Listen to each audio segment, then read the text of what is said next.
Arrestation Eteni Longondo, ancien ministre de la Santé. La MOUCA projette une marche en République démocratique du Congo pour dire non à un président de la Commission électorale nationale indépendante d'une certaine obédience. Madame, Messieurs, état de siège prorogé dans les provinces du Nord Kivu et de l'Ituri, état de siège qui a été décrété par le président de la République pour restaurer la paix dans cette partie de l'Est de la République démocratique du Congo. Affaire bombée, Madame, Messieurs, tels sont notamment les sujets qui seront au cœur des discussions sur ces plateaux dans le cadre de votre émission Info 7. Merci d'être au rendez-vous, bonsoir et bienvenue à tous. Et pour décortiquer cette actualité de la semaine, nous recevons pour vous Maître Didier Kondo. Qui est-il, Maître Didier Kondo? Il est porte-parole des interfédérales du parti au pouvoir, l'Union pour la démocratie et les progrès sociaux. Il est également avocat au barreau de Kinshasa Gombe, bien sûr. Bonsoir, maître. Bonsoir, Noëlla. Comment se porte la politique, surtout au sein de votre parti, le parti présidentiel? Mais comme vous savez, tout va bien à l'UDPS, mais dans chaque famille, même sociale, politique, les petits pépins ne peuvent pas manquer, mais cela ne peut pas empêcher l'UDPS d'aller de l'avant.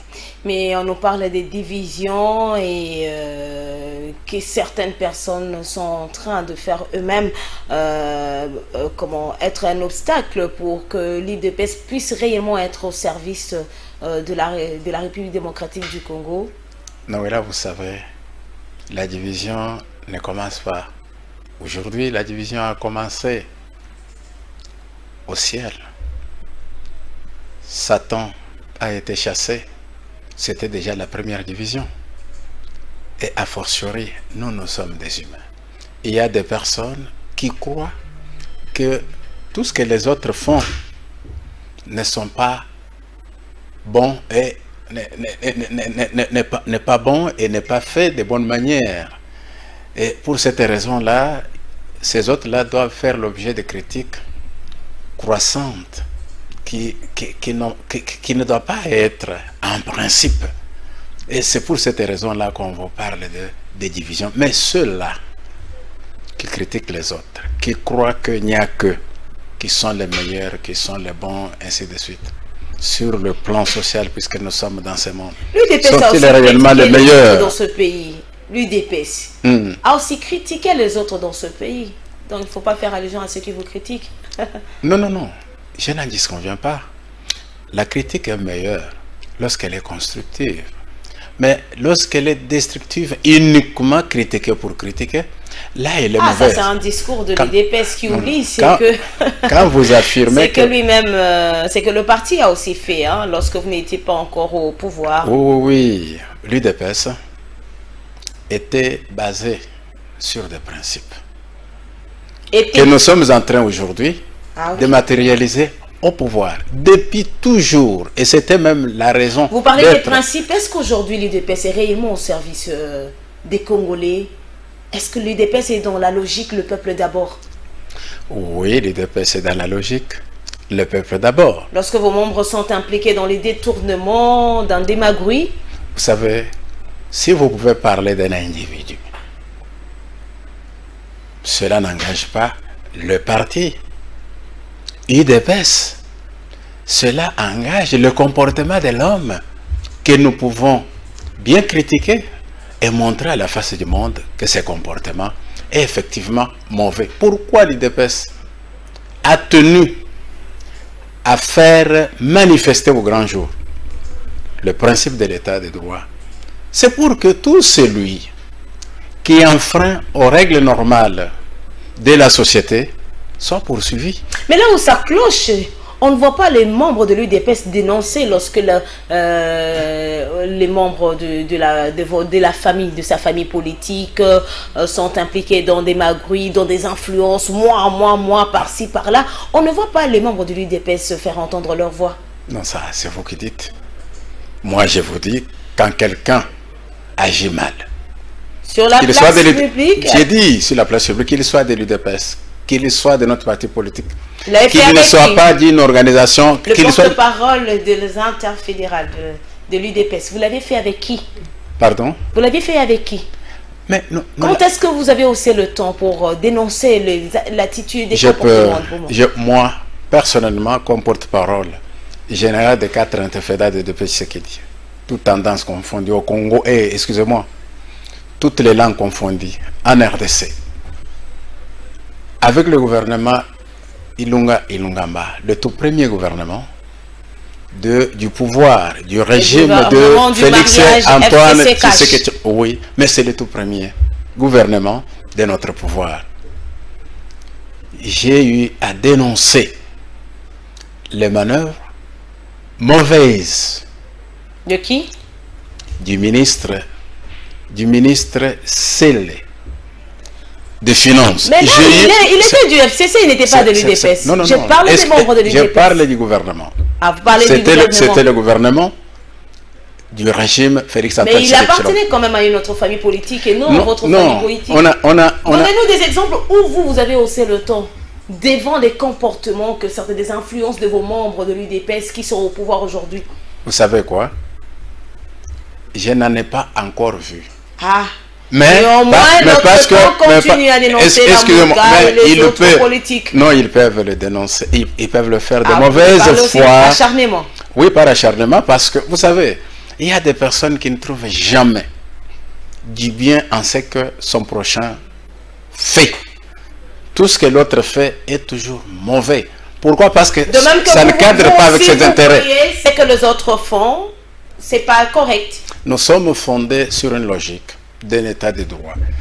La critique d'un UDPSien consiste à vérifier si les actes posés par tel ou tel autre se conforment au respect des tests. La population du Kasaï oriental, certainement vous avez l'information en Bujimaï, cette population a haussé le ton lorsque la ministre auprès le président de la République, Nana Mananouina, était en séjour, je ne sais pas si elle est de rentrer au Kasaï oriental à Mbujimaï. La population a dénoncé le fait que ce sont les conseillers du président de la République qui ne permettent pas le décollage de la République démocratique du Congo. Et lorsqu'on voit la plupart des conseillers, ce sont des membres de votre famille politique. Est-ce que vous avez eu le courage de dénoncer monsieur le porte-parole des interfédérales du parti au pouvoir? Vous savez quoi?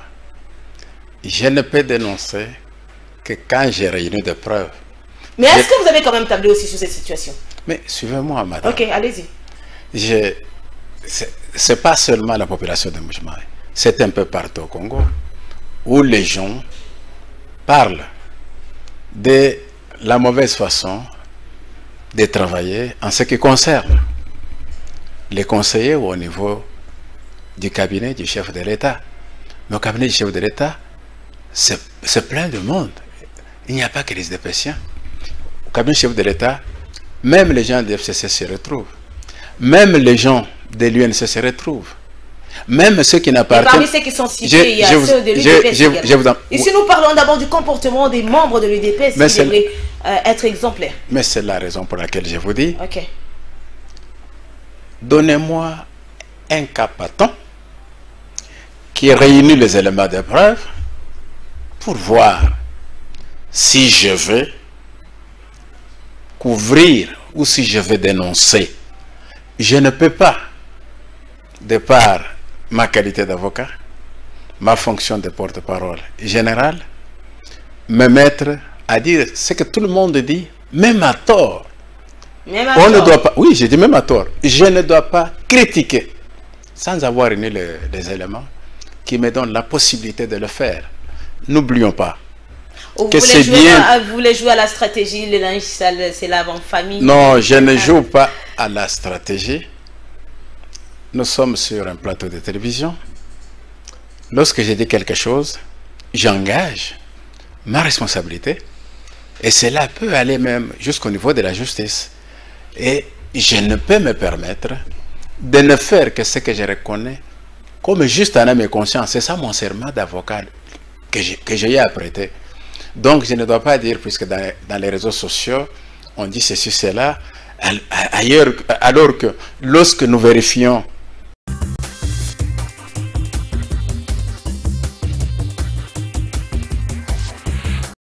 Berlin, 26 août 2021. C'est dans cette ville que se tient le grand sommet économique Compact with Africa, une conférence qui vise à promouvoir les investissements en Afrique. À la fois président de la République démocratique du Congo et président de l'Union africaine, le chef de l'État, Félix Tshisekedi, est arrivé en fin de soirée à l'aéroport de Berlin où il a été accueilli par des officiels allemands et congolais. Il est appelé à participer au sommet Compact with Africa qui se trouve être une belle opportunité pour la RDC et le continent de créer des plateformes devant réunir des investisseurs privés allemands et africains autour des projets intégrateurs. Il s'agit d'une initiative prise par les États membres du G20 lors de la présidence de l'Allemagne pour attirer des investisseurs privés en Afrique et ainsi donner l'occasion à ces dirigeants d'initier des réformes économiques dans leur pays. Pendant son séjour dans la capitale allemande, le président de la République prévoit également de rencontrer la chancelière allemande Angela Merkel dans le cadre de la relation bilatérale, mais aussi d'échanger avec les patrons de grandes entreprises de la Chambre de commerce et de l'industrie allemande. À l'hôtel Kempinski de Berlin, le chef de l'État était attendu par l'équipe des vagueurs de Congo Highway que conduisait M. Wagner. Et la communauté congolaise d'Allemagne, qui a bravé les froids de la nuit, lui a réservé un accueil chaleureux.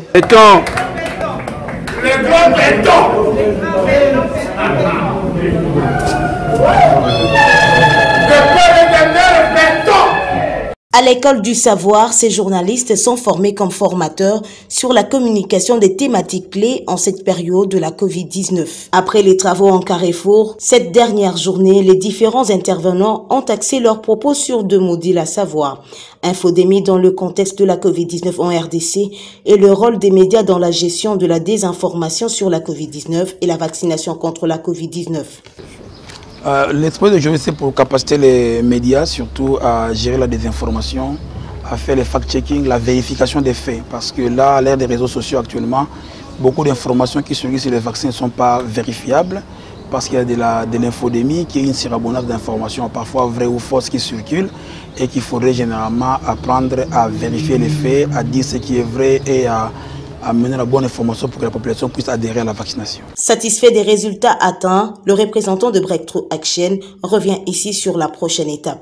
Nous sommes en train de travailler avec les médias qui sont autour des structures gouvernementales que nous appuyons, la CREC et les PEV. On doit suivre de plus près les difficultés qu'ils ont, qu'on puisse les appuyer, que ces difficultés-là trouvent solution. Après cette formation des formateurs, nous allons constituer une équipe de 3 personnes, constituée d'un agent de la CREC, un journaliste de la CREC, du PEV, avec les techniciens. Nous allons organiser des formations en cascade dans les provinces, notamment au sud Kivu, au nord Kivu, au Katanga et dans les Lualaba. Au terme de cette formation organisée par le PEV et la CREC avec l'appui technique de Breakthrough Action sur le financement de l'USAID, les organisateurs comptent sur les professionnels de médias pour notamment lutter contre l'infodémie et assurer une bonne gestion des rumeurs pour réduire la désinformation, promouvoir la diffusion d'informations fiables sur la Covid-19 en RDC afin de pouvoir augmenter l'acceptation et de la vaccination contre la Covid-19. Il s'agit de 20 dépositaires et vendeurs dont 12 hommes et 8 femmes, ainsi que 78 consommateurs dont 10 femmes, tombés dans les filets de la police nationale congolaise ville de Kinshasa. Ils ont été présentés à l'autorité urbaine, Gentini Ngobilambaka, selon qui la consommation de la drogue est à l'origine de beaucoup de maux et pousse la jeunesse non seulement à commettre des crimes, mais aussi à nuire à sa propre santé. Une fois qu'ils ont consommé la drogue, ont tendance à commettre des crimes. Beaucoup de jeunes sont devenus mouna à cause de la drogue. Beaucoup de jeunes sont devenus des assassins. Beaucoup ont perdu leur vie à cause de la drogue. Beaucoup sont devenus fous également à cause de la drogue. En tant qu'autorité numéro 1 de la ville de Kinshasa, nous avons apporté avec la police une réponse rapide et efficace parce qu'il était temps. C'est l'occasion pour moi de féliciter le commissariat provincial et la police nationale congolaise, on a vu de quitter ça. Les jeunes qui sont ici, qui sont des consommateurs, qui sont des usagers donc, de la drogue, on va voir avec les parents, on va traiter au cas par cas, voir ceux qui sont qui vont pouvoir partir à Kanyamakasese pour faire les travaux de champ et pour l'itinéraire. Et je pense qu'on va voir leur cas, ils iront faire le champ à Kanyamakasese. On va les traiter au même titre que les colons. Ça, on ne va pas y déposer. En croire le service de sécurité, la drogue bombée est un mélange de produits pharmaceutiques comme la dolarène, le somnifère appelé Valium, les antibiotiques et tant d'autres. D'où le démantèlement de tout le réseau de la vente et de la consommation de la drogue bombée est une nécessité, affirment des sources sécuritaires.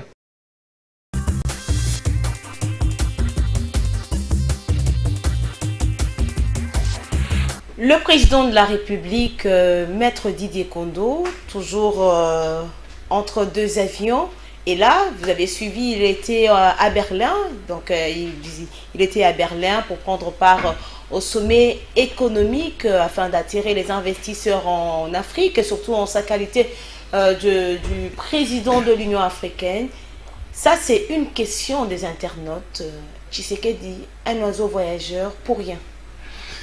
Tshisekedi, un véritable oiseau voyageur, non pas pour rien, mais toujours à la recherche. Qu'est-ce qu'il a déjà apporté depuis qu'il est toujours entre les deux avions?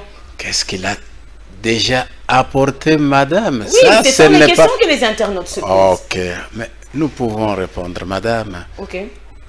En Allemagne, où il était hier à Berlin, nous savons que ce pays-là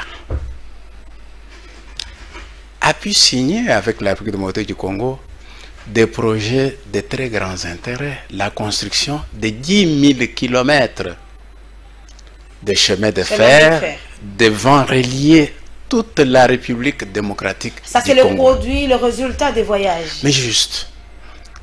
Les premiers voyages? Veuillez m'excuser. Okay. Parce que le dernier, c'est encore pendant, il est encore là. La mission pour le deuxième n'a pas encore pris fin. Je n'ai pas terminé, madame. Okay. Est-ce que vous et moi, nous les Congolais, nous avions de la valeur sur la scène internationale? Est-ce que notre passeport zaïro-congolais avait de la valeur? Qui pouvait encore croire à nous? Tout le monde nous prenait pour des petits voleurs, des farceurs, des mendiants à la recherche du pain au quotidien. Aujourd'hui, non. Non, je n'en conviens pas. Oui, les gens peuvent le dire. Et on continue toujours à dire les Congolais sont des mendiants qui ne cessent de déranger leurs frères qui sont à l'étranger. Non, il n'y a pas de problème. Ah, ça continue. Ils peuvent le dire. Mais néanmoins, vous le savez, que la RDC, grâce à la diplomatie de Félix Antoine Tshisekedi Tshilombo, a repris sa place sur la scène internationale. Il y a combien d'années passées sans qu'on ait parlé d'un chef d'État congolais à la tête de l'Union africaine, à la tête d'une autre organisation sous-régionale? Non, mais en ce qui concerne l'Union africaine, le président de la République n'a fait que bénéficier du travail réalisé par ses prédécesseurs. C'est pas ça. C'est pas ça. C'est parce que c'est Félix. Les gens ne nous faisaient pas confiance. Vous avez suivi, lors de ses premières sorties au Japon, quelles avaient été les déclarations de l'empereur du Japon? La présidence en Belgique, tournante, non? Excusez-moi, elle est tournante, on n'en disconvient pas. Ah oui. Mais depuis Mobutu est parti, ça fait plus de 21 ans. Pourquoi on n'est plus rentré là-bas? Kabila fait 18 ans. Pourquoi n'a-t-il pas été désigné pour présider à la tête de l'Union africaine? C'est tout simplement parce que nous avons un président qui a une bonne diplomatie, qui considère les autres et qui veut que les autres le considèrent. Qui considère, qui considère les pays du monde entier et qui veut également que les pays du monde entier considèrent le Congo dans le cadre de son slogan de gagnant-gagnant. Et nous le remarquons. L'afflux des hommes politiques du monde dans notre pays l'afflux des investisseurs. Là, c'est parce qu'ils viennent voir leur président, le président de l'Union africaine. Non, non, non. Ils ne viennent pas lui rendre visite, des visites amicales. Ils viennent le voir. Ils viennent parler pour résoudre des problèmes de l'Afrique. Excusez-moi, pour résoudre des problèmes. Oui, il y en a qui viennent pour les cas qui concernent l'Afrique, parce qu'il est président de l'Union africaine. Tout comme il y en a qui viennent pour signer des accords avec la RDC, le pays dont il est chef de l'État. C'est la raison pour laquelle il y a cet afflux de gens qui viennent sans cesse. Et nous constatons... Vous constatez quoi? Nous constatons qu'avec Félix-Antoine Tshisekedi, la confiance est revenue. Madame, n'oubliez pas, toujours dans le cadre de ces voyages-là, il n'y a pas longtemps, n'avez-vous pas lu des documents signés par le FMI accordant à notre pays plus de 2,5 milliards de dollars qui ne sont pas limités, mais qui sont ouverts, c'est-à-dire qui peuvent admettre également des investissements allant au-delà des centaines de milliards de dollars. Vous n'avez pas appris cela. Le président John Biden, c'est le président du pays le plus puissant économiquement au monde, politiquement au monde. Mais vous l'avez vu écrire au président Tshisekedi. Vous l'avez vu accorder aussi 1,5 milliard à la RDC. La RDC dirigée par le président Félix-Antoine Tshisekedi. Là, ce sont les actions que bénéficient les RDC en rapport avec les voyages, les multiples voyages du président. Oui, mais ça, ils ne voyagent pas pour aller rendre des visites amicales aux gens. Ils voyagent pour aller chercher l'intérêt du peuple congolais, faire ressusciter le peuple du Congolais, faire venir des grands investissements au Congo pour que les Congolais n'envient plus, qu'ils soient à l'aise comme les autres peuples du monde entier. Partout où passe le président de la République, Félix-Antoine Tshisekedi, président de l'Union africaine, il ne cesse de mener des plaidoyers pour que le vaccin contre la Covid-19 soit produit en Afrique. Quelle crainte y a-t-il si ce vaccin est produit à l'extérieur de l'Afrique?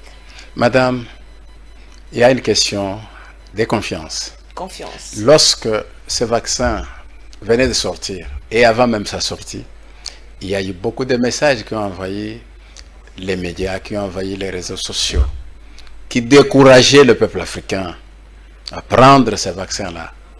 Parce que, d'après ces messages-là, le peuple du monde civilisé voulait exterminer le peuple africain. Et que ce vaccin n'était fait que pour le peuple africain. Et voir disparaître l'homme noir de cette planète ici. Ce qui fait que le chef de l'État fait voir comment faire renaître cette confiance-là, puisque les Africains avaient déjà perdu confiance.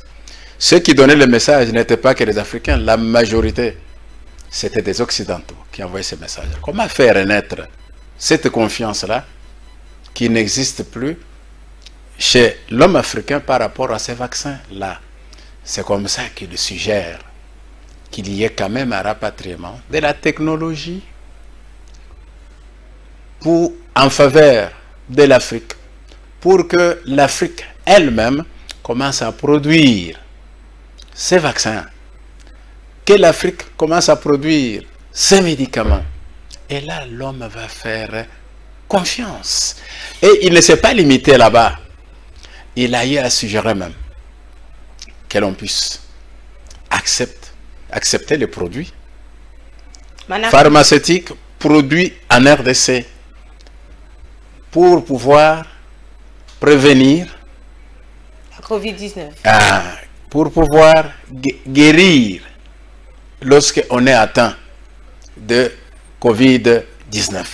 Donc, le président de la République fait son travail en faveur non pas seulement de la RDC, mais surtout en faveur de l'Afrique, dont il est président. Maître Didier Kondo, vous avez déjà pris les vaccins? Je confirme, madame, j'ai pris mon premier vaccin le 7 juillet à Ottawa, au Canada. J'ai pris mon deuxième vaccin le 5 août, toujours à Ottawa, au Canada. Pourquoi vous n'avez pas pris le vaccin au Congo?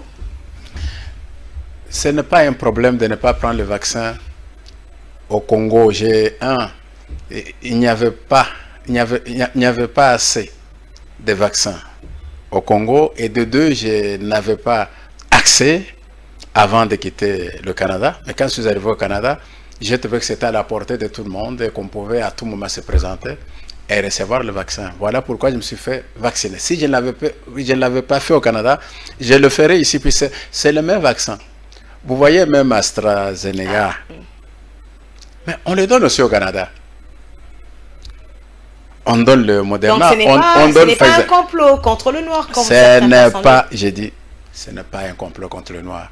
Je vous dis, aujourd'hui, le Canada est presque à 90% de vaccinés. Vous pouvez accepter ou croire que les autorités du Canada acceptent de tuer tout le peuple du Canada et de se tuer même, puisque tout le monde a pris. Non, ça c'est de l'imagination. Tous les produits que nous prenons, même contre la toux, quelque part dans la notice, on signale les effets. Les effets négatifs ne manquent pas. Mais si sur 100 000 personnes vaccinées, il y en a 2 qui ont développé des effets négatifs, qui les ont même emportés, sur 100 000, 2, cela signifie que ça devient nocif. Pour les 100 000, non, c'est faux. Covid-19 en République démocratique du Congo, la RDC n'est pas loin de la 4e vague. Qu'est-ce que vous pouvez dire à ces Congolais? Parce qu'aujourd'hui, il y a le vaccin au pays, mais certaines personnes ont des réticences pour aller se faire vacciner. Madame, je leur demande d'aller se faire vacciner, car il y va de leur sécurité sanitaire, qu'ils n'imaginent pas que les dirigeants que nous avons seraient des malades mentaux pour conseiller le peuple congolais d'aller tout droit vers la mort. Non, c'est faux. Ils doivent se faire vacciner, mais ils sont libres. Lorsqu'on avait parlé de ces vaccins pour la première fois, je crois au sein du Conseil des ministres, le chef de l'État présent, il avait été dit que chacun était libre dans le cadre de la liberté. Si quelqu'un refuse et accepte d'exposer sa vie, ça le regarde. Mais pour tous ceux qui sont épris de bon sens, ils sont appelés à prendre ce vaccin-là. Ce vaccin-là est bon puisqu'il prévient. Tout celui qui a déjà pris ce vaccin-là, on ne dit pas qu'il ne peut plus attraper. On ne dit pas qu'il ne peut plus attraper. Mais s'il attrape, les effets seront vraiment moindres, très minimes. Très minime, en moins de 90%. Oui, en moins de 3-4 jours. Le vaccin. Avec le vaccin. Or, quand on ne s'est pas fait vacciner et qu'on attrape ça, mais on est entre la vie et la mort. Quand on est entre la vie et la mort, il n'y a que on est également exposé à 90%. Oui. Maître Didier Kondo, vous n'avez pas entendu parler de cette drogue communément appelée Bombé? Oui, j'ai suivi. J'ai entendu parler de cette drogue-là, communément appelée Bombé. Oui, mais vous, en tant maintenant que politique, qu'est-ce que vous aviez fait? Lorsque vous avez entendu parler de cette bombe, qu'est-ce que vous avez fait? Porte-parole des interfédérales de l'UDPS. Madame, vous savez, nous avons des autorités politiques, en commençant par des chefs de quartier, les bourgmestres, les administrateurs des territoires, nous avons des gouverneurs, des ministres, nous avons le chef de l'État. Ce que le chef de l'État a eu à faire contre cette drogue-là aurait pu être fait par les autorités à tous les échelons. Vous parlez de cela, nous avions vu le gouverneur de la ville-province de Kinshasa, vous l'aviez d'ailleurs suivi tantôt, et la police nationale congolaise a présenté à Jean-Tini Ngobila des personnes qui ont été prises la main dans le sac. Vous, en tant que juriste, comment jugez-vous l'action du gouverneur de la ville-province de Kinshasa? Je voulais d'abord vous rappeler pourquoi il l'a fait. Seulement maintenant.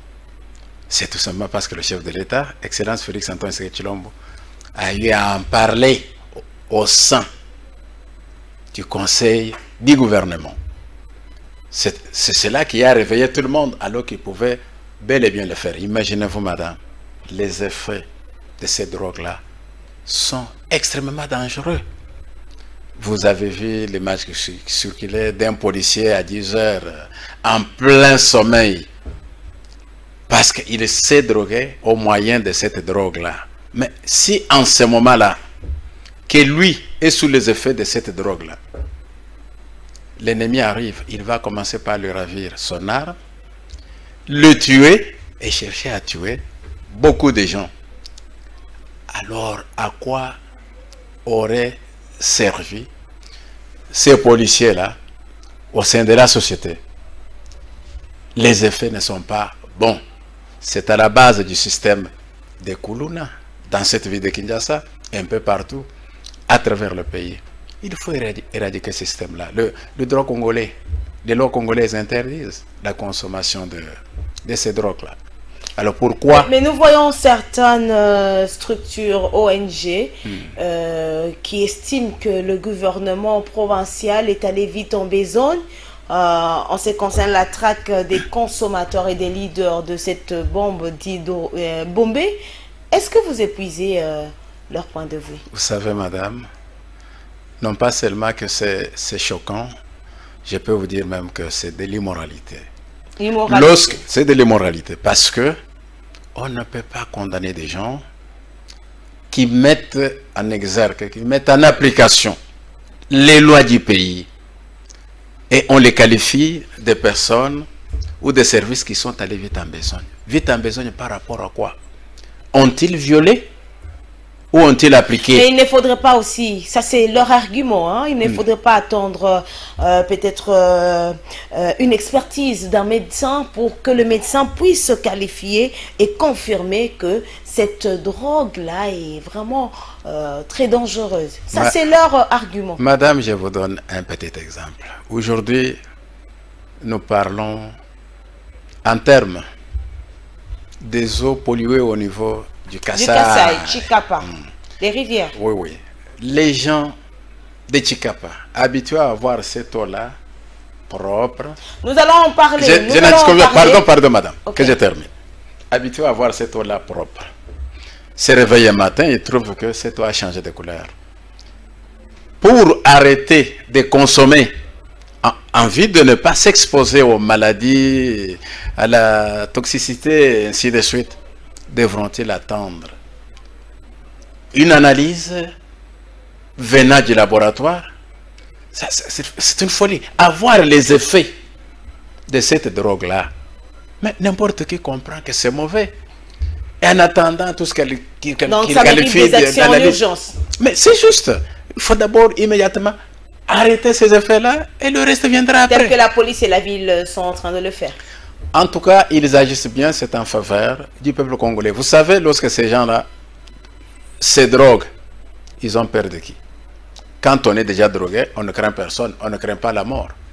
Tout devient possible, on peut marcher nu, en pleine ville. Donc ils sont capables de tout faire. On peut même tuer ses propres parents. Ils sont capables de tout.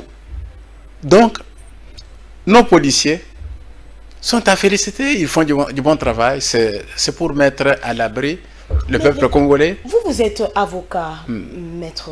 Là où ça choque le Congolais, on a mis la main sur des étrangers, des expatriés.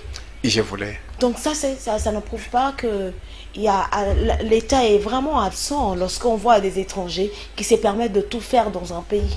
Et heureusement que vous dites, heureusement que vous le dites, mais tout à l'heure, vous avez rappelé le cas des ONG qui condamnent, qui trouvent nécessaire que les étrangers quittent chez eux pour venir faire du désordre dans notre pays, amener nos enfants à consommer des matières prohibées par la loi congolaise.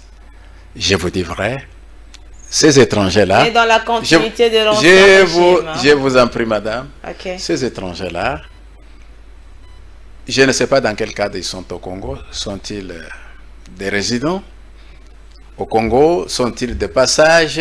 Je ne sais pas. Mais comme on les a appréhendés, on commencera par on demande vérifier. Déjà la libération. Qui demande la libération? Qui demande la libération? On demande la libération. Nous avons vu une ONG qui a tweeté pour dire que nous demandons à la police, si je ne me trompe pas, à la police de libérer ces deux sujets, tunisiens si je ne me trompe pas, et un Congolais. Vous savez, madame, derrière pareil ONG, il y a toujours une main noire qui se cache, qui voudrait que ces ONG jouent le rôle qu'elle aurait pu jouer. Est-ce que c'est normal que l'ONG demande? L'ONG est devenue l'avocat de ces gens-là, mais ce l'ONG tient à la libération. Mais là, qu'à saisir la justice elle répondra. Oui, nous avons vu également le tweet de Georges Kapiamba. Oui, je le cite parce qu'il a tweeté pour demander la libération de ces deux Tunisiens et le Congolais qui sont tombés dans les filets de la police. Mais vous savez quoi? L'ONG de Georges Kapiamba n'est pas un parquet congolais, n'est pas un tribunal congolais. Cette ONG-là est composée de personnes comme vous et moi, et nous savons pour qui la plupart de ces ONG-là roulent. Est-ce que c'est des gens qui aiment que nous puissions fonctionner normalement et qu'un jour on nous félicite pour avoir bien travaillé dans notre pays? Point d'interrogation. Sinon, lui, comme avocat, qui a vu ce que nous avons vu, la police... Votre collègue. La police a mis 2 heures pour dégager cette parcelle-là de tout ce qu'il y avait comme... Bombé, les sacs de bombé. Comme bombé. Donc, matière prohibée au Congo. Pour que lui vienne conseiller le contraire, ça, je regrette beaucoup. Voilà, madame, messieurs, prenons à présent le deuxième dossier de cette rétrospective de la semaine. Et on se retrouve juste après pour décortiquer cette actualité.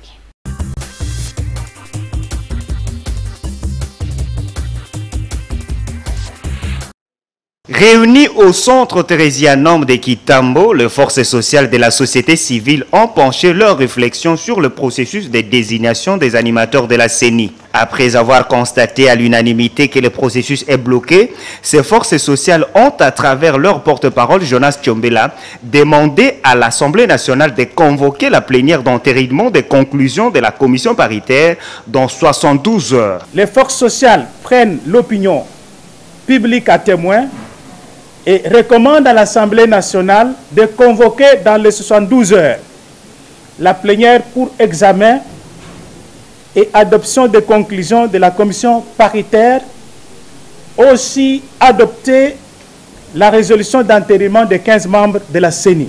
Très ferme, les forces sociales composées de 116 organisations annoncent dès la semaine prochaine des actions de mobilisation pour barrer la route, selon elles, au complot de dialogue. Mobilisation et de revendications. Si l'ensemble du pays a envie de barrer la route au complot de dialogue et glissement de certains, dont certaines structures semblent se faire instrumentaliser par les forces du mal. Il faut signaler que ces assises des forces sociales sont le deuxième depuis le début du processus de désignation de futurs animateurs de la CENI. Face à la presse, le présidium de la plateforme Lamouka n'est pas allé par le dos de la cuillère. Pour Martin Fayoulou, la République est en danger, le pays est au bord du chaos. Voilà qui justifie la tenue de la marche contre le glissement prévu pour le 15 septembre prochain. Pour l'instant, la République est en danger. Le pays est au bord du chaos. Le peuple doit décider, lui le souverain primaire. C'est pour cela que nous disons qu'il n'y a pas d'autre solution. Le peuple doit s'engager pour barrer la route à M. Félix Tshisekedi. Donc, cette marche-là, sur toute l'étendue de la République, notamment dans les grandes villes de la République, est prévue le 15 septembre. S'agissant du blocage de la désignation du président de la CENI, d'après la Mouka, les réformes institutionnelles via la dépolitisation de la CENI restent jusque-là l'issue favorable. Solobi, CENI wana baza bloqué d'abord, baza bloqué. Le blocage doit continuer parce que nous avons raison pour basta la glissement. Na base pour que ba ko bloquer ko cha impasse wana ba yo kanate pour na ce qui dit à 2 ans, 3 ans parce qu'il y a qui peut plus, peut moins. À 5 ans, il y a offert à mon cas pour continuer. Avant, à ça, la fraude, ils avaient à l'Ouganda, nous avons 2 ans. Surtout le Bibou. Magambo, nous avons 5 ans. Réforme institutionnelle, loi et organisant la CENI et la dépolitiser. Et ça, pour nous sauter. Et ça, pour nous la mokate, na ambition partisane, nous avons dit pour nous jouer beaucoup. Nous avons senga yango pour na peuple akokako la kisao yae apona bakonzi ya lingi na miteko ya lingi. Ici, il est noté que la plateforme La Mouka promet d'ici le 3 septembre prochain dévoiler sa proposition de calendrier électoral.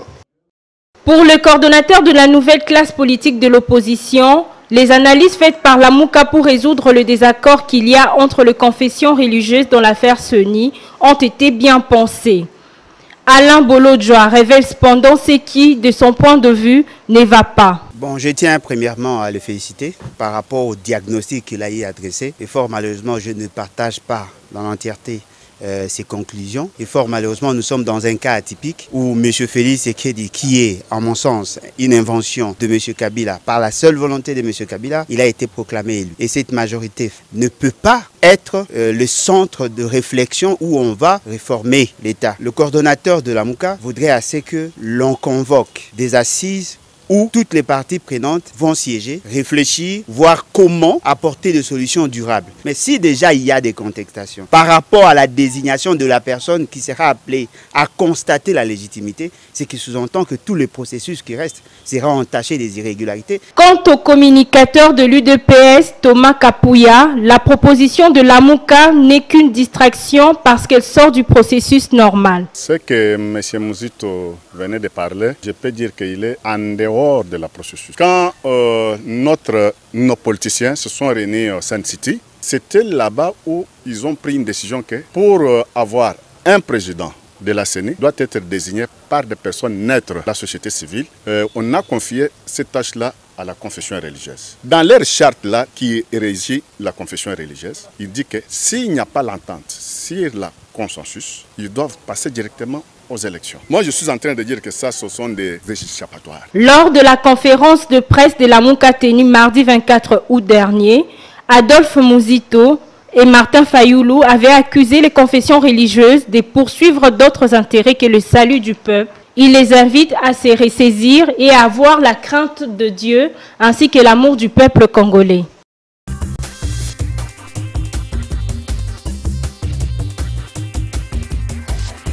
Désignation du président de la Commission électorale nationale indépendante, manque de consensus, des revendications du côté des confessions religieuses SCC et puis la SENCO, et de l'autre côté on a les partis politiques, la Mouka, parfois le FCC, voire même Ensemble pour la République qui n'est pas d'accord avec ce qui se passe maintenant. Maître Didier Kondo, faudrait-il encore s'attendre à des élections crédibles, apaisées en 2023, et surtout que nous venons de l'apprendre que la commission paritaire qui a été mise en place à la Chambre basse du Parlement vient de valider, aurait donc validé les PV déposés par les 6 confessions religieuses. Madame, c'est en vertu de la loi qu'il a été décidé que le président de la CENI soit une émanation de la société civile, plus précisément de la composante confession religieuse. Et pour y parvenir, 2 éléments étaient en jeu. Lesquels? Le premier, le consensus. Le deuxième, à défaut du consensus, passer au vote. Est-ce que les 2 n'avaient pas été respectés? Ils n'ont pas réussi à avoir le consensus.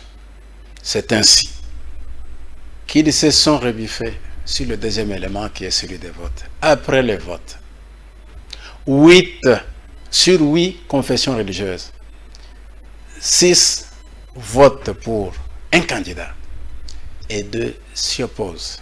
Qui pour beaucoup, ce candidat est le candidat du parti au pouvoir. Mais moi, je vous dis vraiment, madame, Denis Kadima, pour ne pas me gêner de citer son nom, il n'est pas un candidat du pouvoir, il n'est pas proche du pouvoir, il est le candidat Martin Fayulu a de l'air que l'église le pays est en Kimbanguiste. danger. Mais vous savez quoi, madame? Fayulu raconte sa propre vie. Il a l'air ne que peut le pas. pays, la RDC est en danger. Vous pensez qu'il raconte sa propre vie? Je n'en disconviens pas. Vous savez, Fayulu n'arrive pas à tenir bon dans les actes par rapport à ces déclarations. Nous avons tous, excusez-moi, nous avons tous suivi. Et nous avons réalisé que Fayulu est contre l'organisation dite la CENI. Pour lui, la classe politique congolaise, toute tendance confondue, doit se retrouver autour d'une table pour faire des réformes électorales consensuelles. Vous ne trouvez pas qu'il a raison parce qu'il y a certaines personnes qui les soutiennent? Permettez-moi, madame. Ok, allez-y, vous avez la parole. Vous pouvez vous imaginer, si avec les confessions religieuses, nous mettons des mois pour arriver à un consensus, pour arriver même au vote, les confessions religieuses qui sont dirigées par des hommes spirituels, appelés à privilégier l'intérêt supérieur de l'homme qui est le salut de l'homme, n'arrivent pas facilement à s'entendre. Mais confier cela à la classe politique congolaise qui a en elle-même des personnes qui n'acceptent jamais les efforts des autres, qui ne reconnaissent jamais le meilleur résultat des autres, qui pour elles, excusez-moi, il n'y a que pour bien faire, il n'y a que pour diriger. Rien ne s'est fait au hasard. Nous sommes dans une démocratie, nous sommes dans un état de droit. Jamais l'Assemblée de notre pays, l'Assemblée nationale, a eu à voter une loi qui met fin à l'existence de la CENI. Cette loi-là existe bel et bien. Alors, tout qui se fait jusque-là, c'est par respect de cette loi-là. Mais ce que Fayulu propose, ça n'a pas de sens. Maître Didier Kondo, oui. Quelle lecture avez-vous de l'attitude de la SENCO, de l'ECC, face au processus de désignation du président de la CENI? Mais, Noëlla, vous savez, la SENCO n'a jamais dit oui à un candidat quelconque. Même lorsqu'il s'agissait d'un prêtre, comme tous les membres de la SENCO. On a vu oui, la SENCO avait rejeté sa candidature. Mais puisque la SENCO ne faisait pas l'unanimité, la SENCO ne pouvait pas l'empêcher de jouer son rôle. Il a joué son rôle. On a eu le cas de Nanga. La même chose, la SENCO n'a jamais dit oui. On a eu le cas de Ngoï Murunda. La même chose, la SENCO n'a jamais dit oui.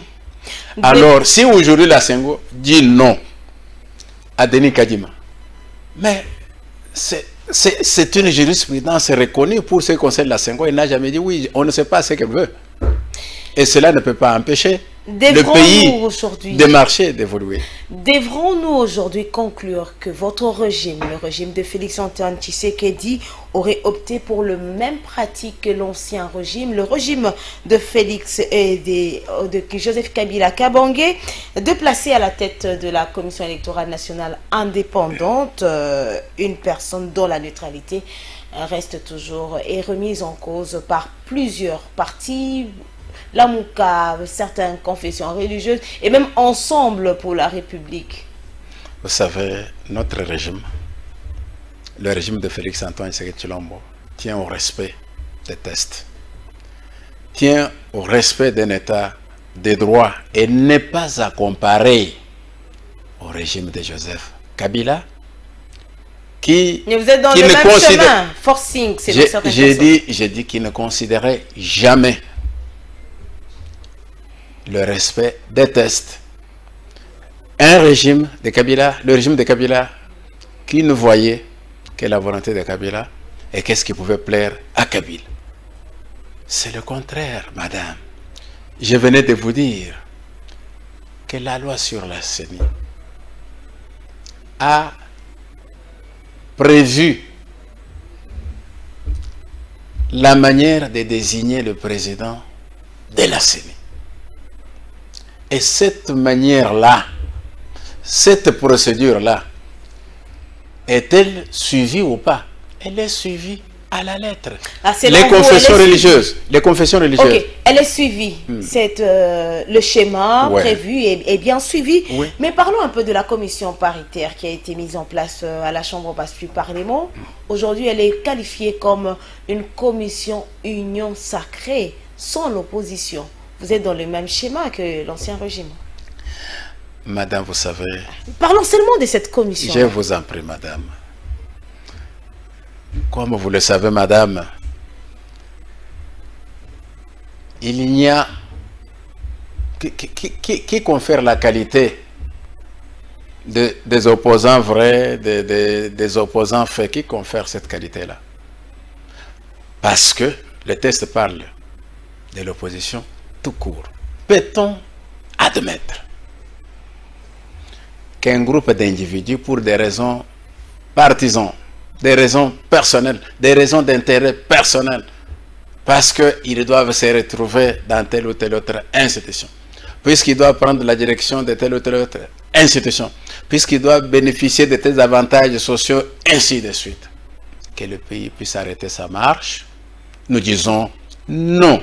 Cette commission-là, paritaire, elle est d'abord parlementaire.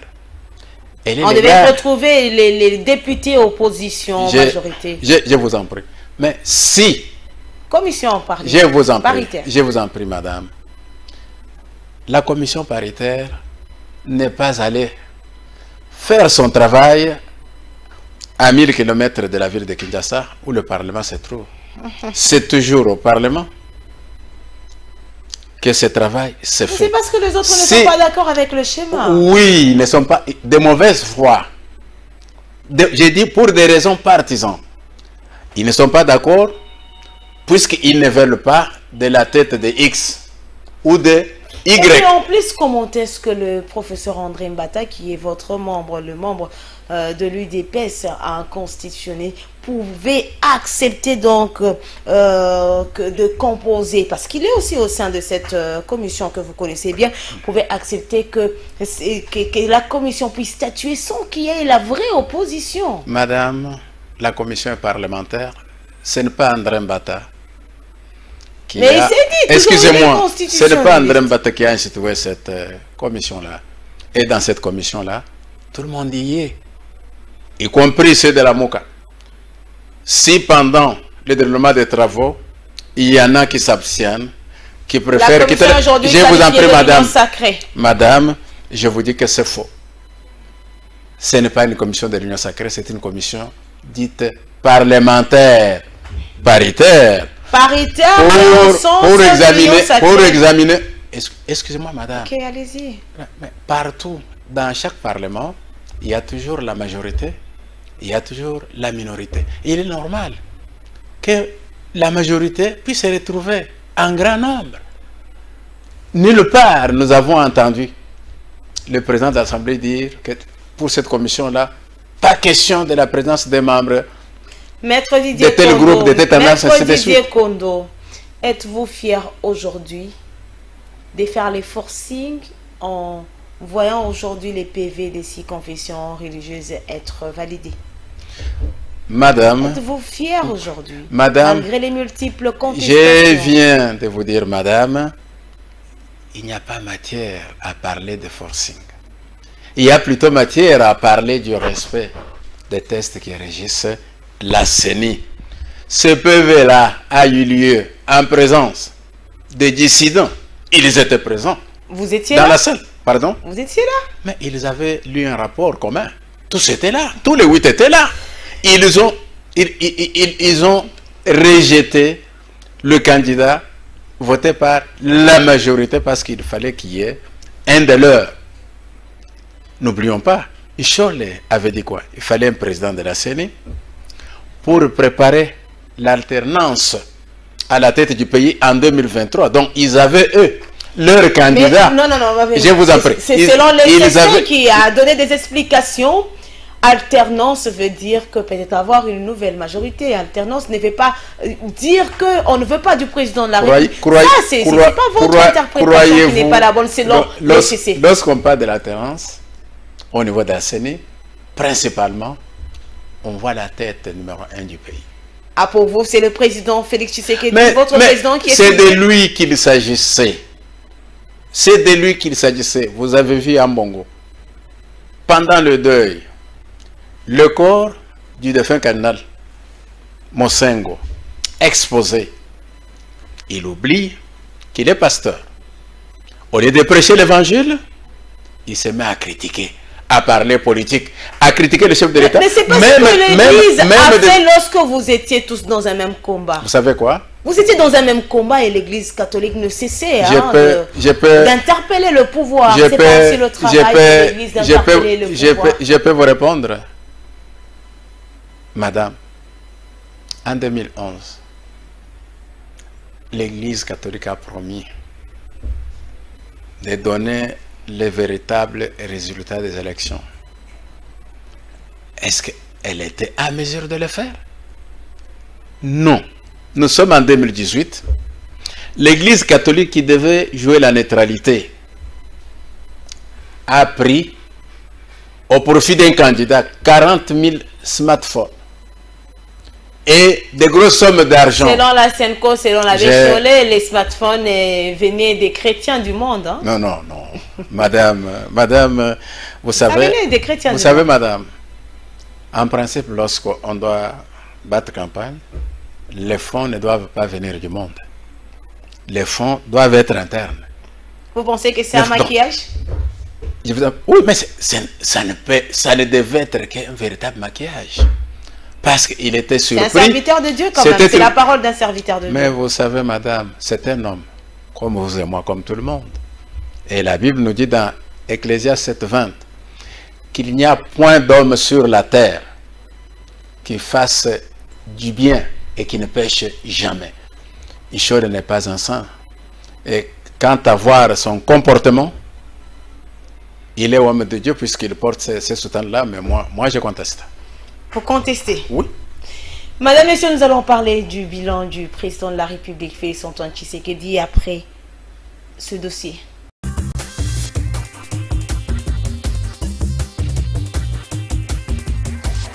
Lumumba, Congo, Palou, Kizenga, Tenu du 22 au 27 août 2021, le deuxième congrès du parti lumumbiste unifié a vécu sous les signes de la refondation du parti. À l'issue de ces assises de 6 jours, Godefroid Mayobo et Ida Kidima Nzumba ont été désignés respectivement secrétaire général et secrétaire général adjoint du parti. Un motif de satisfaction pour le nouveau patron du parti lumumbiste unifié. Je ne veux pas être long dans ces petits mots de remerciement. On était toujours ensemble à côté du vénérable patriarche Antoine Kizenga, recevant ces leçons. Et croyez-moi, à nous tous là, nous deux, il ne manquait jamais de faire des remarques. Ida Kidima Nzumba, pour sa part, affirmait de ne ménager aucun effort afin de travailler pour l'émergence du Palou. Pour honorer sa mémoire et mériter votre confiance, je ne ménagerai aucun effort pour travailler à l'émergence de ces grands partis. Nous persévérons dans la voie qu'il nous a imprimée, la voie de la discipline, de la rigueur, de la passion et l'amour du pays, de la sauvegarde de l'intégrité nationale. Après avoir déclaré clos le deuxième congrès du Palou, Lambert Matoukou, président et modérateur du dit congrès, a promis la tenue du prochain rendez-vous dans 4 ans. Nous avons l'intention de l'ériger en coutume dans notre parti, de sorte que les prochains congrès se tiendront toujours du 22 au 28 août à chaque échéance. A noter que ce deuxième congrès du parti lumumbiste unifié s'est clôturé sous une ambiance festive. N'importe quel candidat qui sera présenté par l'opposition et n'importe quel président, n'importe quel animateur qui sera à la CENI va battre Félix Tshisekedi. C'est comme ça. Pourquoi? Parce que le bilan, il est largement négatif. Le président de la République lui-même l'a dit que s'il constate qu'il n'a pas réussi, même s'il a baissé les prix des billets d'avion. Non, il n'y a pas de baisse de billets d'avion. Ça, c'est de la poudre aux yeux. Mais c'est JP, laissez-moi évoluer. Mais ça, c'est un fait, non? Laissez-moi évoluer. Je vais vous dire ceci. Connaissez-vous que l'IDPS, l'Union Sacrée, fait la deuxième session? Comment ça? On est en pleine deuxième session parce que le président de la République l'a dit que pendant les 2 ans, il a échoué. Il avait dit qu'il était bloqué et que le bilan était négatif. Non, mais c'est là qu'il fallait que le bilan est négatif. Non, mais il l'a pas dit comme ça, c'est vous qui lui faites dire ça. Quelqu'un vous dit qu'il était bloqué. Quelqu'un qui est bloqué ne pouvait pas faire quelque chose. Oui, c'est la raison pour laquelle il s'est débarrassé. C'est comme ça, l'Union Sacrée, c'est une deuxième session. Mais au regard du bilan des 100 jours, c'est négatif. Donc, la deuxième session s'annonce également mal. C'est quoi ça, la deuxième session? La deuxième session, à partir où on a créé une non sacrée, pour nous dans MDVC, on considère ça. On considère d'abord le temps passé inutilement avec M. Kabila sous FCC Cash comme la première session et que ça a échoué et que le président a demandé une nouvelle majorité. Et d'ailleurs, à l'époque, les gens de l'IDPS disaient que c'était une majorité numérique. Et on s'est servi du mal. Et vous estimez que la deuxième session aussi... La deuxième session, au regard du bilan de 100 jours, c'est vraiment alarmant.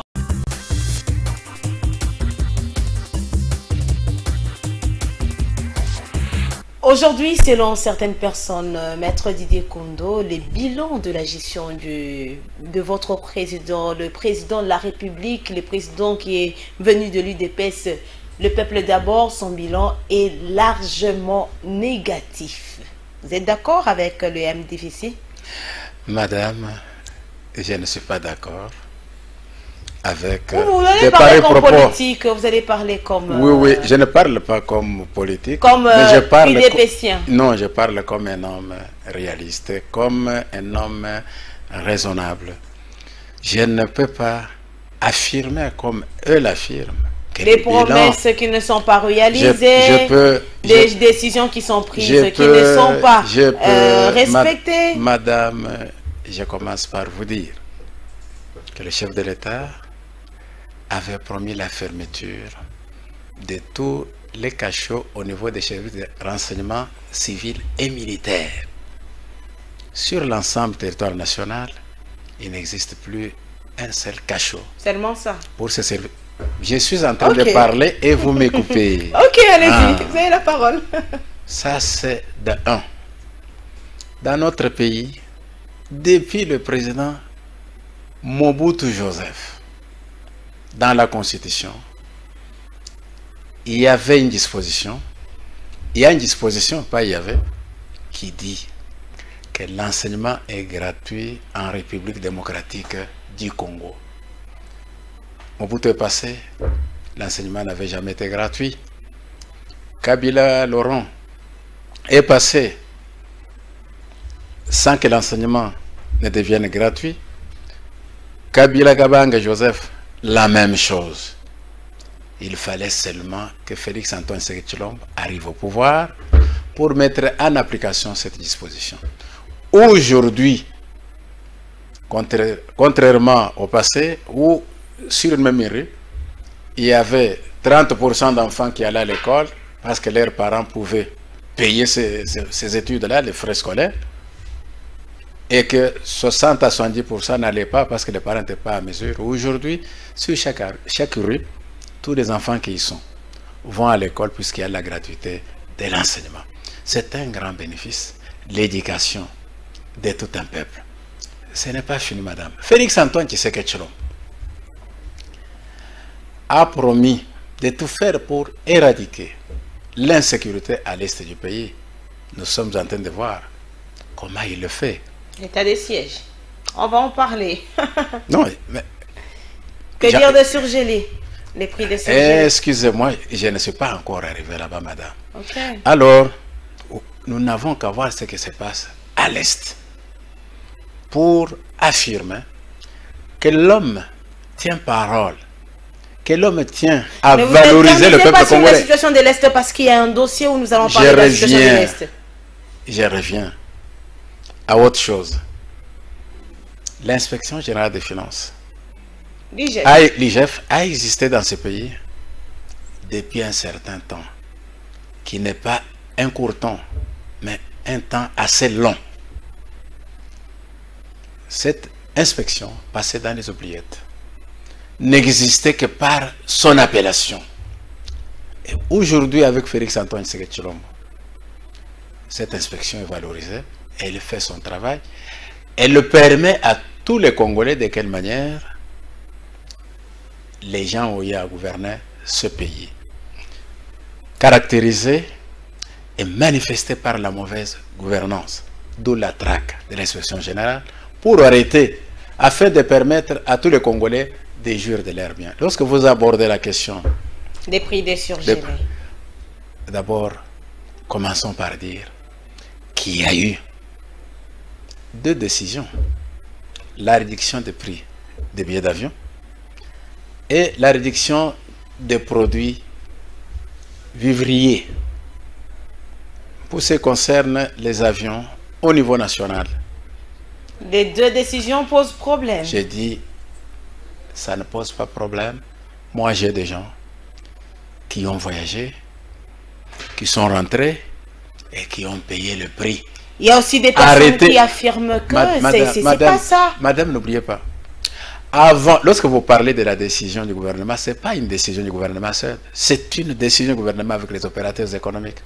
Puisque avant que le ministre, le gouvernement prenne... Je vous en prie, madame. Je vous en prie, madame. Les lignes qui sont madame, supprimées. Permettez-moi de terminer. Okay. Avant que le gouvernement prenne sa décision, son décret ou son arrêté, il y a eu des réunions conjointes, opérateurs économiques, membres du gouvernement, je vous en prie.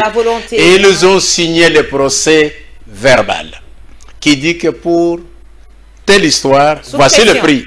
Quelle pression. Quelqu'un vous a dit, quelqu'un vous avait dit qu'il le faisait. Mais pourquoi alors supprimer certaines sur lignes, contrainte. Certaines lignes alors? Quelles lignes qui sont supprimées? Parfois, il y a sur les réseaux des gens qui m'ont écrit pour dire que à tout moment, on change maintenant des dates. Des dates et il y a des lignes, parfois il y a CA, si je ne me trompe pas vraiment, qui en Bujimaï n'a presque plus de voix. Madame, nous connaissons. Là, ce sont les internautes qui m'ont écrit. Madame, nous connaissons ces internautes-là pour qui le rôle. Je vous ai dit, au début de notre émission, qu'il y a des gens qui ne voient que du mal. Là où un homme est raisonnable, voit du bien. Donc c'est des mauvaises volontés si on dresse un bilan négatif. Je vous dis, Félix Tshisekedi n'a pas un bilan négatif. Il a un bilan largement positif. Je suis en train d'expliquer. Je répète, je suis en train d'expliquer. Parlons de l'arrestation de votre membre, le ministre Eteni Longondo, ancien ministre de la Santé. Comment avez-vous accueilli Madame, cette nouvelle? C'est la preuve que l'UDPS, qui a toujours prôné l'état des droits, est derrière cet état des droits-là pour permettre aux Congolais de vivre dans le respect des textes. Mais aujourd'hui... Madame, vous avez posé une question, laissez-moi achever. Le ministre a été arrêté, tout le monde le sait. On est au niveau du parquet, il n'y a pas encore de décision. À ce stade, je ne peux pas vous dire qu'il a effectivement détourné ou qu'il n'a pas détourné. Il reste que le tribunal confirme une de ces 2 hypothèses, s'il a détourné ou s'il n'a pas détourné. Certains communicants du FCC qualifient donc cette action d'un prétexte du régime Félix Tshisekedi pour accomplir la chasse à la sorcière contre notamment Matata Mponyo et d'autres membres de l'ancien régime. Vous savez, ça c'est un raisonnement trop bas.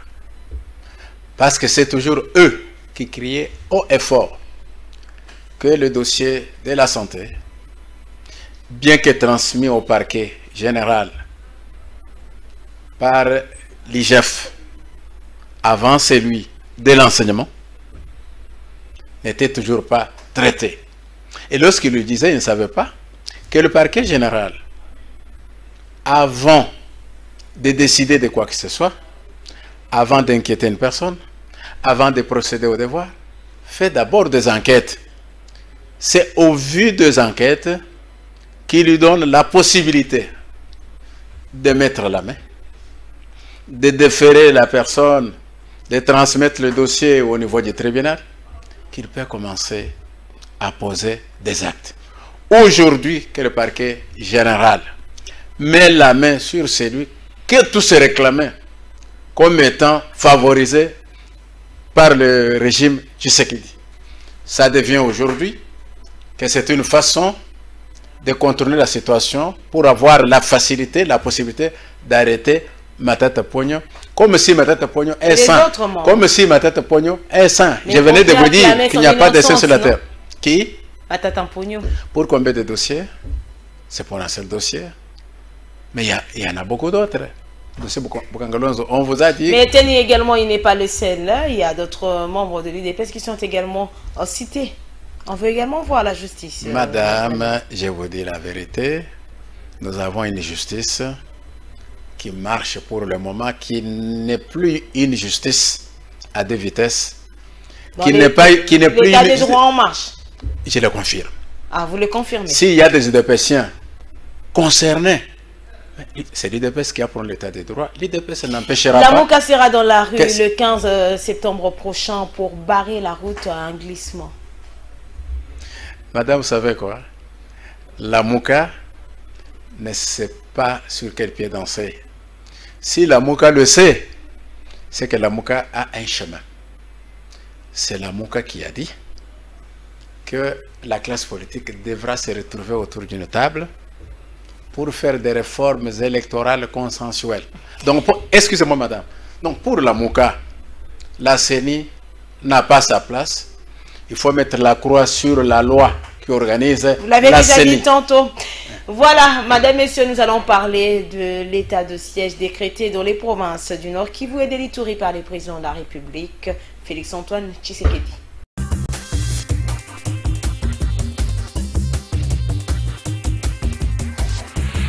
Évaluation à mi-parcours de l'état de siège, la commission défense et sécurité de l'Assemblée nationale a bouclé les auditions des aspects financiers. Le ministre d'État, ministre du Budget, qui a répondu à cet exercice, a indiqué que les échanges ont été constructifs. L'exercice s'est déroulé dans un climat serein, constructif, parce que l'objectif des honorables députés, c'est de renforcer les acteurs politiques que nous sommes, qui gérons certains secteurs de la vie nationale, de nous renforcer avec des conseils, des recommandations et de nous rappeler à chaque instant que nous avons des comptes à rendre à la République à travers eux. Donc je suis heureux d'avoir terminé cette séance en toute sérénité, comme je l'ai dit, avec la Commission. Pour le président de la Commission Défense et Sécurité de l'Assemblée nationale, ces auditions permettent d'avoir des éléments sur l'aspect financier de l'état des sièges. L'objectif, c'était tout simplement d'avoir des éléments sur l'aspect financier de l'état de siège pour nous permettre d'avoir une idée assez large sur cet exercice d'évaluation que nous sommes en train de faire.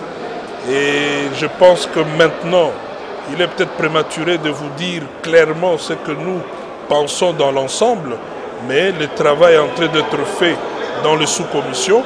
Et d'ici quelques jours, nous allons produire un rapport qui va ressortir des recommandations assez claires par rapport aux informations reçues.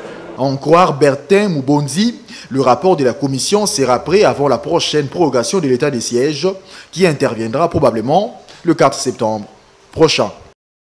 Aujourd'hui, il y a eu une réunion du conseil provincial élargi, dirigé par son Excellence le Premier ministre de la République démocratique du Congo. C'était au sujet plus particulièrement de 5 points. Le premier point était basé sur l'insécurité et surtout la sécurité urbaine. Pour notre part, il a été démontré que la sécurité est relativement calme. On a su maîtriser par rapport au jour précédent où par rapport à l'année passée, voire même au début de l'année. Mais cette fois-ci, le de criminalité est en baisse. On a soulevé aussi les problèmes du phénomène kidnapping. On s'est rendu compte que jusque-là, ce n'était que des gens qui voulaient créer une psychose, étant donné que jusque-là, on n'a pas trouvé des parents qui ont réclamé, qui ont perdu leurs enfants. On a aussi soulevé les problèmes du vol de câbles. Il y a eu des mesures qui avaient été prises par le gouvernement provincial, avec bien sûr l'apport du gouvernement provincial, avec les services de sécurité. On a constaté que les vols de câbles s'est un peu arrêté. Il y a aussi le cas de Covid-19 qui était vraiment la préoccupation de son Excellence Monsieur le Premier ministre. Il a eu à suivre les rapports qui avaient été donnés par le ministre de la Santé. Nous pensons que le cas pour le moment est stagnant et on fait beaucoup d'efforts pour que cela puisse s'arrêter. Ces militaires blessés de guerre lors des affrontements avec les forces négatives bénéficient d'une prise en charge médicale de l'hôpital général de référence des Bunia, dans la province de l'Ituri. Ce lundi 23 août 2021, ces derniers ont été visités par le Premier ministre Jean-Michel Samalukonde afin de leur réconforter. Au cours de cette visite, le chef du gouvernement a apporté son soutien moral à ces éléments des forces armées de la République démocratique du Congo. Un motif de satisfaction pour le médecin directeur de cet hôpital. Nous sommes très ravis de son arrivée. C'est une très grande bénédiction parce que nous sommes le point du pays le plus béni. Et si aujourd'hui Dieu peut permettre à ceux qu'il soit là, vraiment nous sommes le peuple le plus béni du monde. Tout ce que nous allons dire, c'est que comme d'abord enfant du pays, chacun doit fleurir là où Dieu l'a sémé. Et lui, comme Premier ministre, nous espérons de lui que l'Ituri va fleurir grâce à tout ce qu'il a fait pour nous. Et puis nous allons arriver au fin résultat que le chef de l'État attend de nous et toute la population et tout le monde. A noter que selon le médecin directeur de l'hôpital général des Bunia, ces blessés de guerre sont soignés dans l'optique de mettre en œuvre les stratégies du renforcement des qualités du système de santé en RDC.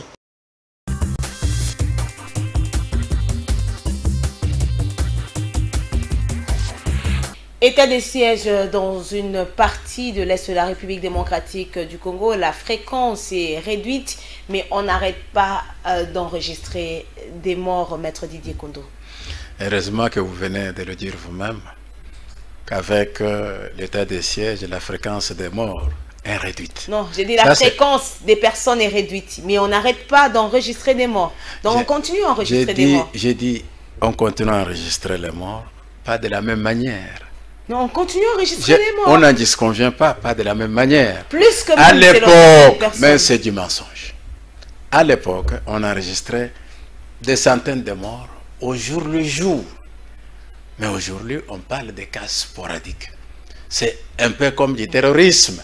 Vous savez, un terroriste... C'est un partisan du pouvoir. Je vous en prie. Non, madame. Un terroriste vient comme un voleur. Lorsqu'un voleur tient à voler, il se cache. Il agit comme un chat, prêt à attraper sa proie. Il se cache, il se couvre de toute sa ruse et quand il saute, il est sur la proie. Mais aujourd'hui, dans le but de protéger à 100% le peuple, les mesures sont prises. Même les véhicules qui ne faisaient plus de mouvement, qui ne faisaient plus le transport, le font maintenant. Mais tous ces véhicules sont escortés par les militaires pour empêcher que les rebelles, ces terroristes-là, surgissent pour causer du tort, pour diminuer les vies humaines. Je vous dis la vérité, que ce qui n'avait plus lieu a lieu, la vie a repris. Maître Didier Kondo, vous ne pensez pas qu'il faudrait recadrer le tir? Déjà plus de 5 prorogations de l'état de siège et on n'a toujours pas vraiment les résultats attendus. Il ne faudrait pas recadrer le tir. Madame, vous savez, quand vous le dites, vous me faites rire un peu. Cette rébellion-là qui ne dit pas son nom existe depuis plus ou moins 20 ans aujourd'hui. Mais l'état de siège À combien de mois? Moins de 3 mois.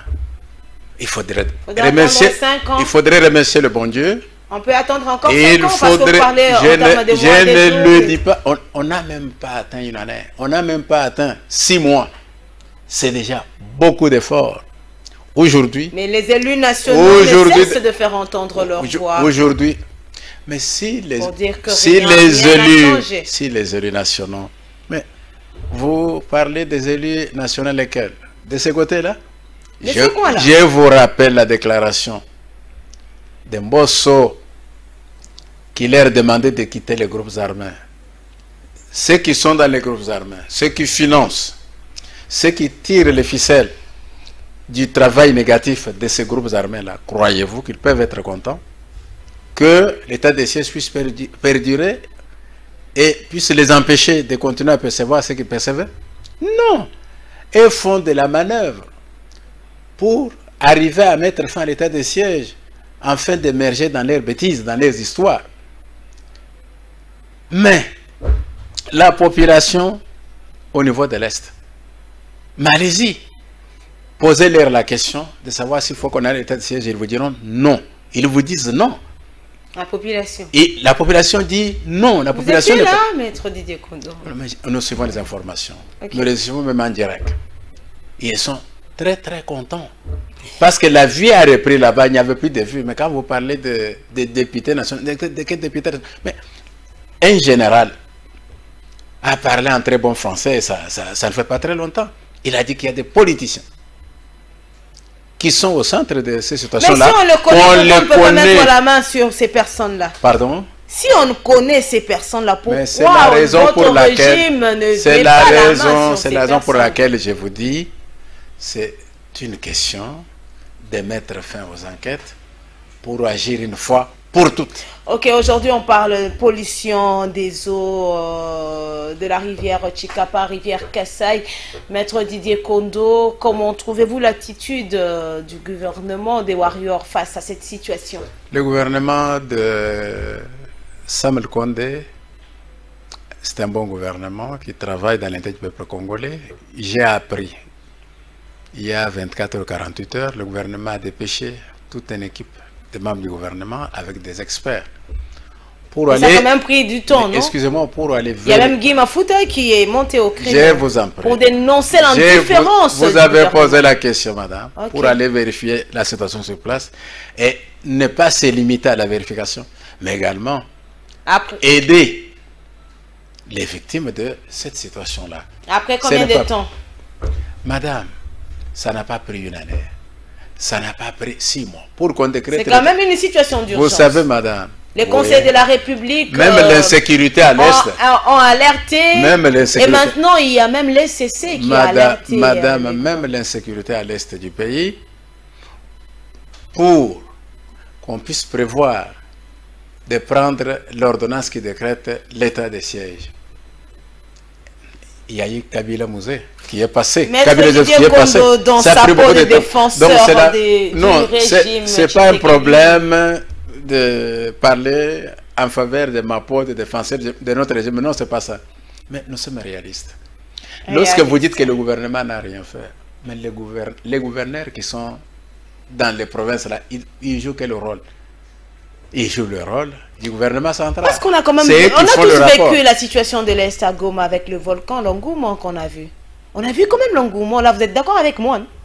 Et là aussi on alerte, il y a déjà des morts, il y a diarrhée, il y a cette eau-là que la population ne peut plus consommer pendant... Mais cet engouement-là devrait être aussi vu devant cette situation. Madame, vous ne pouvez pas comparer ce qu'on a appelé l'éruption d'Irangongo par rapport à ce qui arrive c'est pas moi chez nos compare, mais ce sont les élus et certaines voix qui se sont levées. Non. Et ça, pourquoi ils le font? Il y en a qui agissent par mauvaise foi. Il y en a qui agissent par l'amour des électeurs en disant qu'on le fasse très très vite. Mais avant de le faire, on doit prévoir des moyens. Merci beaucoup. Cette situation de Nirangongo a pris des moyens imprévus.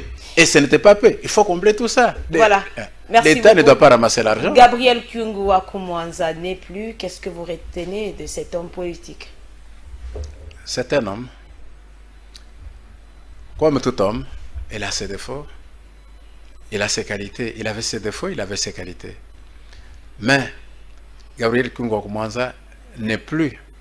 On ne peut jamais parler du mal des morts. Il s'est montré comme un bon politicien. Un politicien sur le plan national et non pas local. Et Kyungu a beaucoup aidé dans le Katanga et dans le reste du pays notre pouvoir. Donc c'était un homme du bien. C'est un homme du bien. Dieu l'a pris, mais ce n'est pas terminé.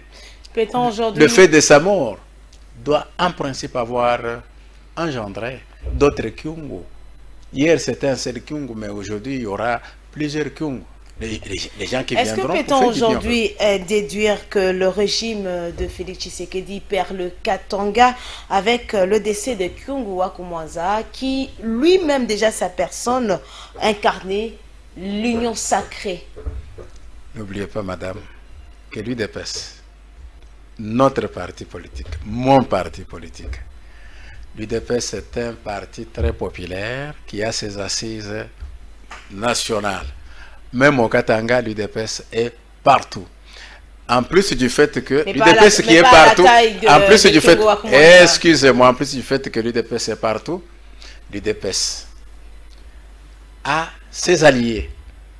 Et tout ce travail fait par l'UDPS fait que, au lieu de parler aujourd'hui après la mort de Kyungu, d'un seul Kyungu qui est parti, nous allons parler aujourd'hui de plusieurs Kyungu. Ok.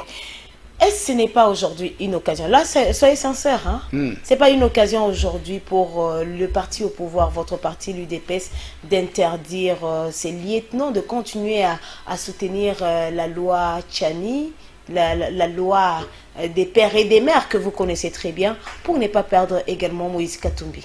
Madame, je vous signale qu'on ne doit pas insulter l'UDPS qui a lutté pendant 37 ans pour obtenir la liberté d'expression, entre autres comme principe. La loi Tchani. Ce n'est pas la loi Tchani, c'est la loi Pouloulou qui l'a amené au Parlement. Qui est passée par le député Pouloulou. Excusez-moi, non, je dis bien, la loi porte le nom au Parlement, qui n'est pas celui de Tchani, mais qui est celui de Pouloulou. Vous pouvez vous imaginer. C'est encore une proposition de loi. Je vous dis que c'est une idée, c'est une expression, c'est une liberté d'expression pour laquelle l'UDPS a lutté. Et aujourd'hui, que l'UDPS vienne interdire à ses combattants de ne pas laisser quelqu'un s'exprimer librement, non, je ne crois pas. Ce que Tchani fait, et excusez-moi, ce que Pouloulou fait, mais il a des raisons. Les Congolais ici, ils peuvent accepter de diriger par des étrangers? Mais non. Mais comme c'est à l'Assemblée nationale que tous ceux qui disent demandent à leurs représentants réunis à l'Assemblée nationale de voter contre. Parce que quand ça passe, ça va régir tous les Congolais. Il peut également demander à ses députés de voter contre. Hein? L'UDPS n'a pas encore levé cette option-là. Donc je ne peux pas dire ce que je ne connais pas. Des interfédérales. Oui. Vous pouvez aussi peser, non? Je vous en prie. Madame, il s'agit de l'exercice de la liberté d'expression.